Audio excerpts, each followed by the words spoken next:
Introduction. Life is not perfect, and the greatest lessons of all are learned by making mistakes and improving. Paul VII. Although I have always endorsed the Scrum Guide as the authority on Scrum and the official rulebook, some things can only be learned from experience. This is because although the Scrum Guide does teach you the Scrum rules, nothing can completely prepare you for what to do when things do not go according to plan.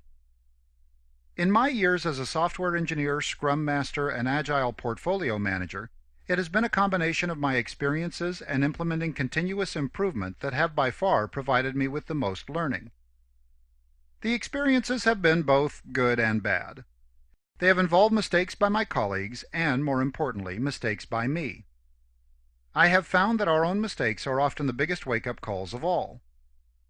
However, I have also learned that as long as we truly inspect and adapt, we always grow hugely from our mistakes.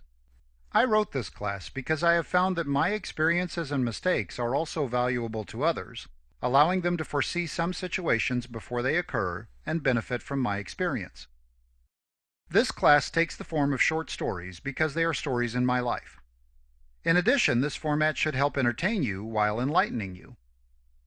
Once you have taken this class, you will have gained insight into real life through common difficult situations that have occurred in real corporate organizations, confessions that reveal mistakes I have made on the job and how I have dealt with them, lessons learned by an industry expert that can be applied to any project in any organization. These are my confessions.